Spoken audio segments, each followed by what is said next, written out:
ഇജ ഇജായ എനിക്ക് ഒരു ഒരു സ്റ്റേ ഫ്രീ മേടിച്ചോണ്ട് വരാമോ? എന്നെ കൊണ്ടൊന്നും പറ്റത്തൊന്നുമില്ല. നിനക്കറിയാവുന്നല്ലായിരുന്നു മേടിച്ചു വെക്കണം എന്നുള്ളത്. പിന്നെ ഞാനിപ്പോ ഇനി ഓടാൻ പോയി വേണ്ടിട്ട് പോയി അവിടെ പണി നോക്കൂ. ഈ മാസം കുറച്ച് നേരത്തെ വന്ന് എൻ്റെ കയ്യിൽ ഇരിപ്പില്ലായിരുന്നു, എനിക്ക് അറിയത്തില്ലായിരുന്നു. ഒന്ന് മേടിച്ചോണ്ട് വാ. എനിക്ക് മടിയാ ഇതൊക്കെ മെഡിക്കൽ ഷോപ്പിൽ പോയി മേടിക്കാൻ. എന്നെ കൊണ്ടൊന്നും പറ്റത്തൊന്നുമില്ല മെഡിക്കൽ ഷോപ്പിൽ പോയി നിന്ന് മേടിക്കാൻ. അതുപോലെ ഞാനാണ് ഇതൊക്കെ മേടിക്കേണ്ടത്. ശരി, സമ്മതിച്ചു. എനിക്ക് ഒട്ടും മേലാത്തോണ്ടാ. ഒന്ന് മേടിച്ചോണ്ട് വാ. കാല് പിടിക്കാൻ ഞാൻ. എനിക്ക് ഒട്ടും മേലാത്തോണ്ടാ.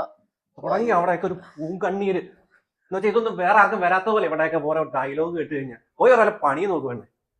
എനിക്കതല്ലേ ജോലി. ഇങ്ങനോട് പറഞ്ഞ എന്താ മനസ്സിലാവാത്ത? ഇങ്ങനെയുടെ മനസ്സിൽ എന്നാ കല്ലാണോ? മനസ്സിന് വേദന എടുക്കുന്നു പറഞ്ഞാൽ പോലും ഒന്നും ചെയ്യത്തില്ല. എന്റെ പൊന്നു ദൈവമേ, അടുത്ത ജന്മത്തിലെങ്കിലും ഇയാളെ തന്നെ എനിക്ക് തന്നാ മതി ഭാര്യയായിട്ട്. ഞാൻ കാണിച്ചു തരാം.